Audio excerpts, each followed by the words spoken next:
गृह राज्य मंत्री योगेश कदम ने सिंधुदुर्ग दौरे के दौरान पत्रकारों से बातचीत में आगामी चुनाव गठबंधन और संगठन निर्माण को लेकर अपनी स्पष्ट प्रतिक्रिया दी। उन्होंने कहा कि अगर गठबंधन नहीं हुआ तो हम अकेले लड़ेंगे, लेकिन महायुति का झंडा जरूर लहराएगा। उन्होंने ये भी कहा कि संगठन निर्माण हमारे लिए भावनात्मक विषय है। उप मुख्यमंत्री एकनाथ शिंदे द्वारा सौंपी गई जिम्मेदारी के तहत वे कोकण दौरे पर है और अपने मंत्रालयों के माध्यम से जनता से जुड़े मुद्दों का समाधान किया जाएगा, ऐसा भी उन्होंने स्पष्ट किया।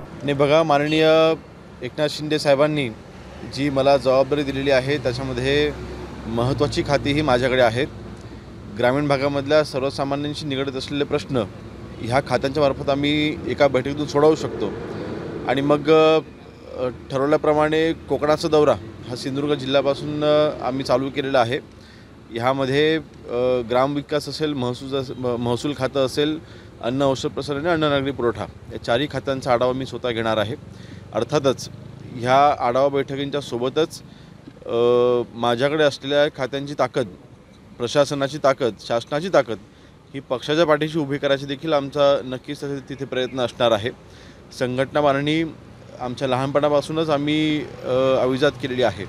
माननीय एकनाथ शिंदे साहेबांनी निर्णय ज्यावेळेस घेतला त्यावेळी आम्ही त्यांना साथ, शिवसेना बळकट करण्यासाठी आम्ही त्यांना साथ दिलेली आहे आणि त्यांना देखील अपेक्षित आहे की आमच्याकडनं ते काम व्हावं आणि ते करायचा आम्ही प्रयत्न करतोय।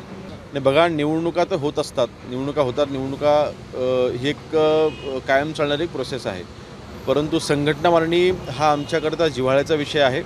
वंदनीय बाळासाहेबांना, शिवसैनिकांना अपेक्षित असलेलं काम तो करायचा आम्ही प्रयत्न करतोय। मला वाटतं आमचे वरिष्ठ या बाबतीमध्ये निर्णय घेतील। शेवटी वरिष्ठांचा निर्णय हा सगळ्यांना मान्य करावा लागेल। जर का युतीमध्ये जर का लढायचा जर का निर्णय दिला गेला तर आम्ही युतीत लढू, समजा युती नाही झाली तर आम्ही एकटे लढू। शिवसेनेचा भगवा यावेळेला फडकणार का जिल्हा परिषदेवर? महायुतीचा भगवा झेंडा नक्कीच फडकेल।